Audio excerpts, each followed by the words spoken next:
Hello, everyone. Today's Friday, I think. Right? Yeah. It's the last computer. But weekends are always tough. Now I kind of see it a little bit better. Yeah, today's Friday. Now that I see it better, as far as the movie critic, it's all kind of like threadbare. And so, but the weekends were tough in the beginning, definitely. When I thought that they were all awful, I thought that they were all evil and wicked. And I see a lot of them are, but I see 4 that aren't. And there where I failed as a clairvoyant, as a result of my celibacy, I don't see women out there. I've made this decision to be above it, to put it all up here and like in here. And when Quentin turned his back on me at Tribeca, right?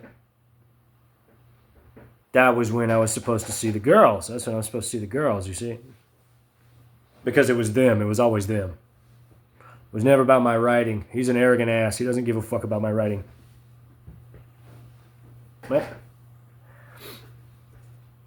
But my point is that I sent a hardcore email out earlier to every faculty member at LA City College. I wrote an email to Eric Berger, his representation, reminding them, because they're shooting with Brad Pitt in Ireland right now, that they have employed a serial rapist. Right? And every time he gets a laugh from a joke in the script, right, you just think about him, right, forcibly penetrating Sydney Sweeney and Mikey Madison. Bound, gagged, and blinded. Can't move, can't speak, can't plead with their eyes. The irony is that, I would guess, I'm not sure about this, but it seems like Brad probably has a stake in People magazine. So they dropped a short piece with Elizabeth Debicki, who is also in the film. It's becoming obvious to me, it's becoming clearer and clearer to me that Quentin was only on the set those specific days. And everything else was second unit. But they dropped that story about how she was like super stoked on like working with Brad Pitt, and I fucking torched him immediately. People magazine, boom, I'm on him. Right? This is not like we're not playing the mind game anymore. We're not doing that. We're not doing that. I have the mind, I say what time it is. Right? And so if someone wants to talk about like how cool the continuing adventures of Cliff Booth is, I'll remind them that there are in fact 6 first-degree rapes in that film. Right? How do you know? Go ahead. Ask him. Ask Sydney Sweeney. Ask Mikey Madison. Right? They opted out when I burned him at Tribeca, right? And this is my point. This is why I was saying, I needed to submit, like, to help these girls, That when I stood up and said, I don't respect your mind games, I don't like your mind games, right? I don't have to do that. Right? I have a mind. Right? That Sydney and Mikey and Daniela and the other girl that lives in their house have all been under his sadistic dominion for like 8 or 9 years. And so when I said, no, you need to give me the role and like chill out. Like you don't occupy my mind. That they all said, Brian, or we're out. Right? That's my point. Because they knew that they could explain to me like what's occurring with Quentin, and I can protect them. That's what all this has been about. That they're disgusted with the way that he treats them. Right? He's deeply ill. He's not well in his mind. He's so sick. Right? He has the most disgusting mind in the world. And now it's like deeply embedded inside of all of our psyches. And he's holding these women hostage from coming to me. Right? That when he said, no, I refuse to reconcile with Brian, right? Not only did he prove beyond a reasonable doubt that his intent was to rape Sydney Sweeney and Mikey Madison, forcibly penetrate them. First degree rape, bound, can't move, immobile. Right? That when he did that, they said, we want to go to Brian. We're done. We're not hanging out. We're going to him.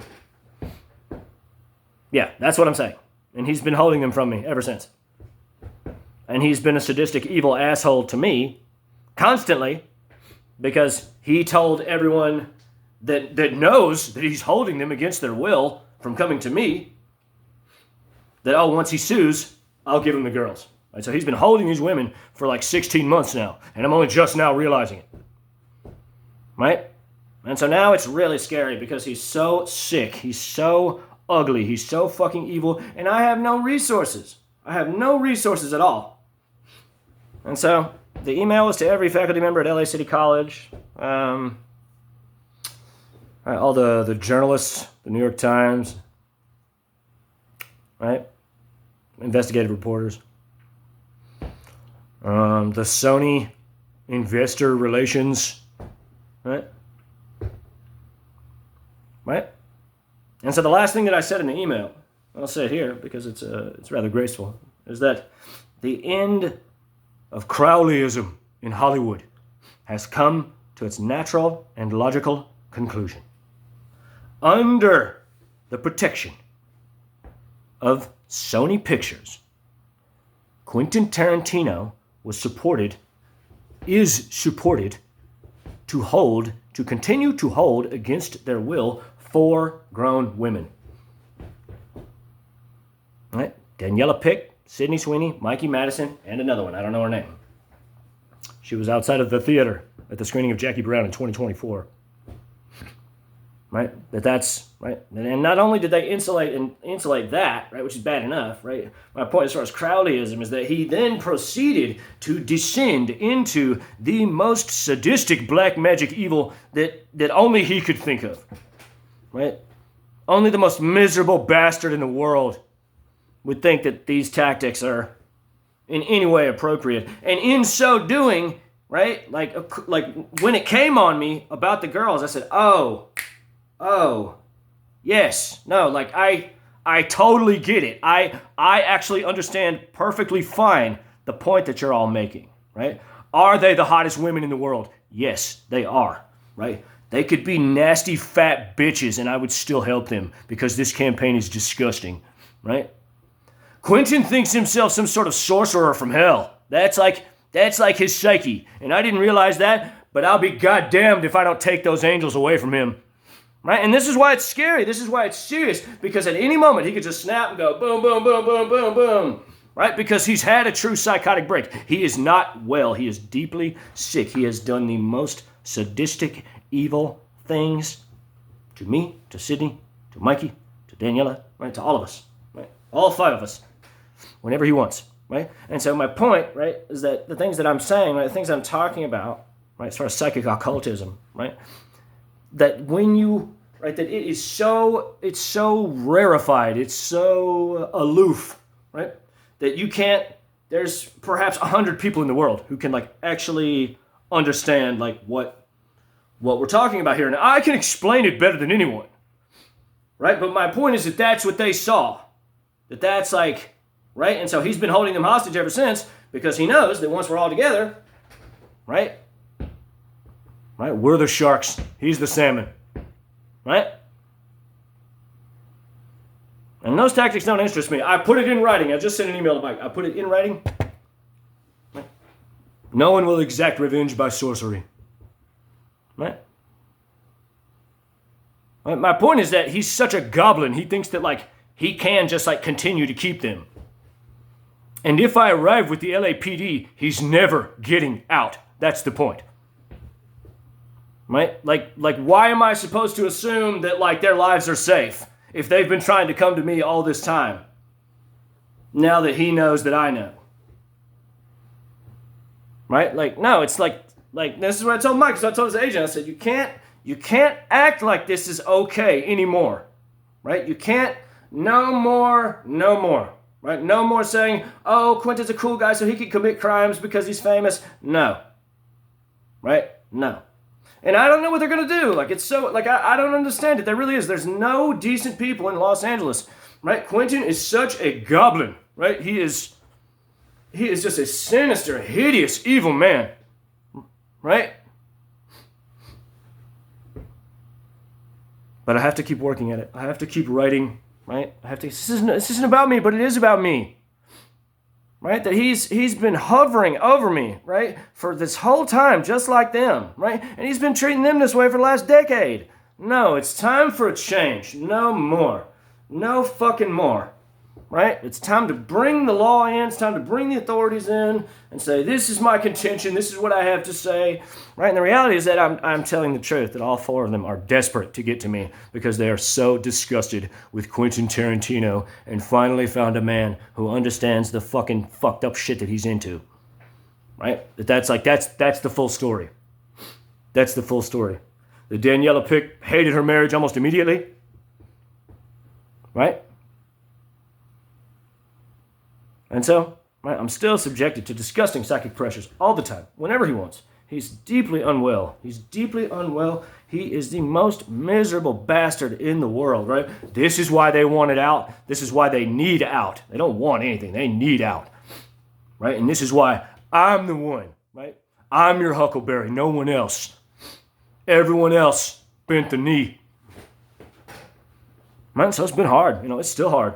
It's still hard knowing how much we love each other, and know how much all of us need each other, and like that he's just this like gremlin, like a fucking grinding, like a whetstone, just grinding us, right? But as he's grinding us, we're getting closer. We're getting like every day, every day. We're all sick of it, all of it, right? But as long as he's a goblin holding dominion over them, right? There's nothing I can do. All I can do is get to L.A. Like all I can do, and I guess I'm gonna go to church on Sunday and ask a few people if I can like do some work, and that'll probably get me there. I don't know. But right, his sadistic evil has to stop. Right, he has to he can do whatever he wants. Right, this is call Margot Robbie. Call what I'm saying? Call a fucking sex worker. Honestly, like a super hot sex worker. That's like the one that's gonna be, actually prepared to, endure. I suspect he's got a fucking big old black eye as a result of me calling him out. Right? He ain't got nothing nice to say about me, trust me. And so it's become this kind of spiritual battle for show business. That's what it's become. Money or control, you know what I mean? What's it or purity or control, right? That's that all the women, all these beautiful women, literally the most beautiful women in the world. Bam, yes, ma'am, right? They see this pauper, which is me, right? And I had a job when I was working, right? As the only man in the world that can protect them, because I'm the only man who doesn't eat Quentin Tarantino's ass. Right? And so, we have these two kind of clashing psychic ideologies, right? That's what we're in the middle of right now. And so, I thought that there was a single shred of decency in Quentin, somewhere, in the muck, right? And so I just kept sacrificing. All my money, my job, my vehicle, all my possessions on the street, all to show him I'm sorry about Tribeca. I know, I respect it. I do respect it. Right?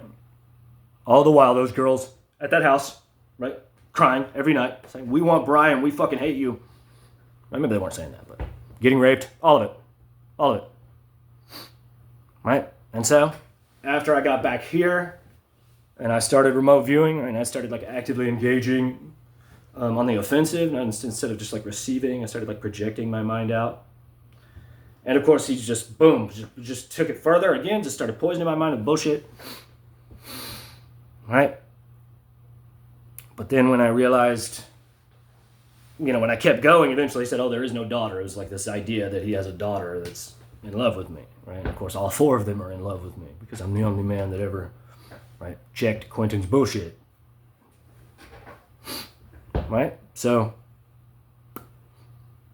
right, my point is that he exerts a disgusting kind of cloud of malevolence over that entire city.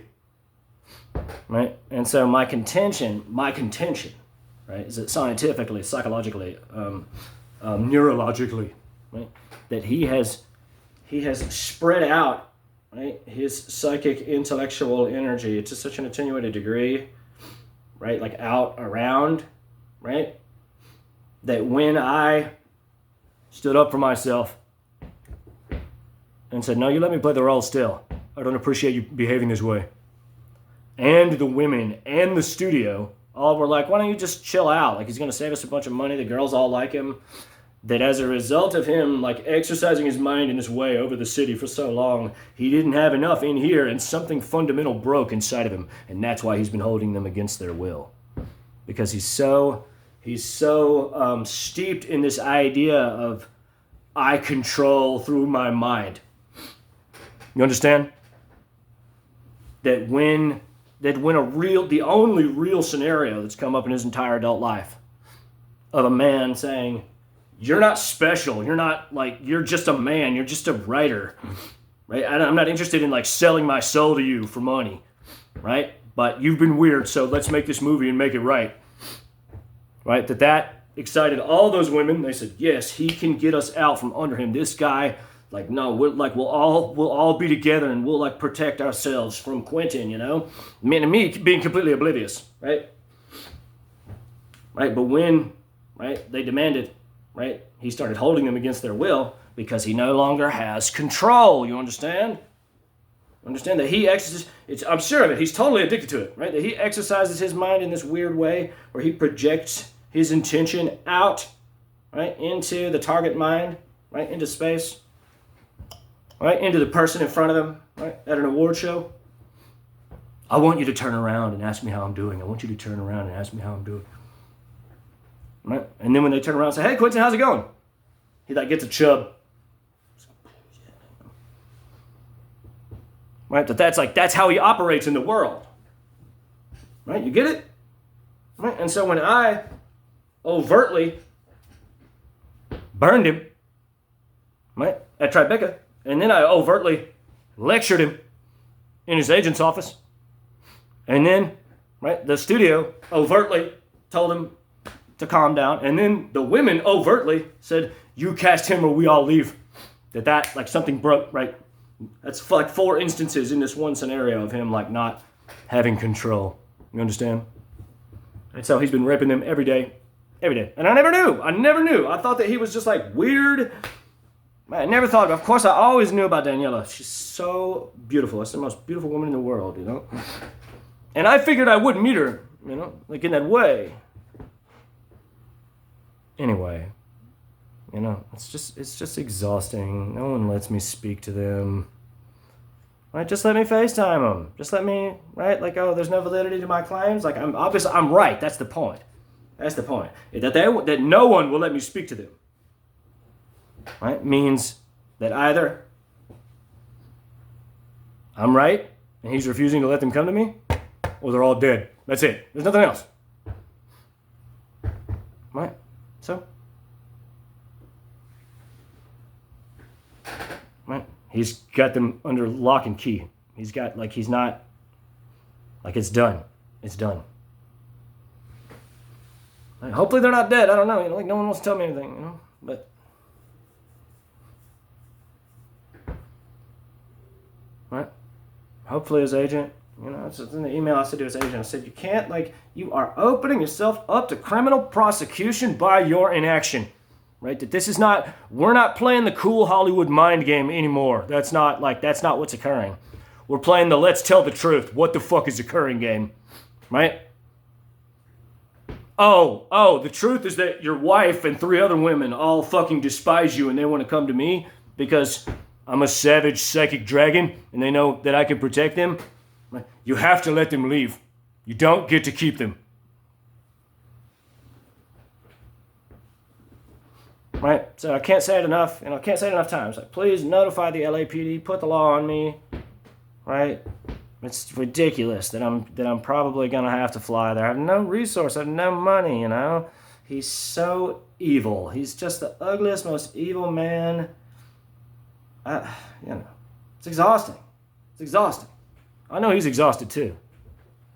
So, right, the spiritual siege for Hollywood is, you know, it's disgusting. Right? God willing, he doesn't murder them.